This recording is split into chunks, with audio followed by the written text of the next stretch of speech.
In a working landscape, what landowners do with their land can have effects on the social, ecological, and economic aspects of the area around them. Do they have the right to do whatever they want with their land? Do they have the right to build on it? The right to farm on it? What about putting up a giant billboard? Considering the rare and fragile nature of the Loess Hills, ownership rights can take on a whole new meaning. We look at land as a bundle of rights. Let's take a bundle of sticks. Like one of the rights in that bundle is the right to build a house on it. Okay? One of the rights is to put a sidewalk on it. One of the rights perhaps is to build a business on it. One of the rights is not to pollute the water. One of the rights is not to build a smelting plant in a residential neighborhood.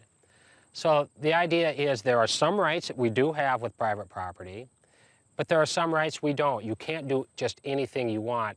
The key is, how do we decide what those rights are? How big is that bundle of sticks, and what type of sticks should be in it? If you live in a city, zoning can determine your land use rights and responsibilities. It can determine if land should be used for housing or for business. But some of the zoning laws in the Loess Hills aren't very restrictive, and some areas don't even have zoning. Consequently, what one neighbor does to the land might not be against the law, but it could influence the neighbor's property. The way a given landowner might use his land does or can impact his neighbor's adjoining property. Take, for example, a homeowner in a city, for example, in a city neighborhood. If he decides he's not going to pick up the trash in his yard or he's not going to mow the lawn, that's going to have a negative impact on his neighbor by making the neighborhood in general look run down, dirty, trashy. Here out in the Loess Hills, when you think about that, if you've got an individual that is using his land in a way that isn't compatible with the natural resources.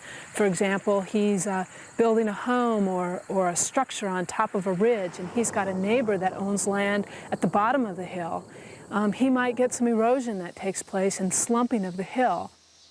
The land operates on a philosophy much different than ours, and we talk about neighbors having this piece of property and this piece of property, and there is a property line, maybe even a fence line between these two properties. But in terms of the land, there's not a care in the world about that property line, because land operates based on watersheds or based on biological communities. And these processes that interact on the land don't care about political boundaries that say, I own this side, you own that side. And so these processes are working together regardless of those boundaries. And neighbors need to recognize that, and if they can understand how they fit into that system, and in a sense forget about those political boundaries. So, what do you think your neighbor's rights and responsibilities should be when it comes to their land use? What do you actually own when you buy land? I think what you own when you buy the land is you own everything except the animals, but you should respect the land, and that it's not just yours, but it's everybody else's too. And don't let the soil erode or anything, and build terraces and stuff to help that. Put trees up. If it's gonna hurt somebody else, I don't think you should do it unless you ask them first. Yeah, don't do anything stupid to harm like your neighbor's water supply. Yeah, or like make one of those big hog confinement buildings and then have a bunch of runoff go into their water. If it's something that's going to smell, you're going to smell it on your land too. So I think you should ask your neighbor first.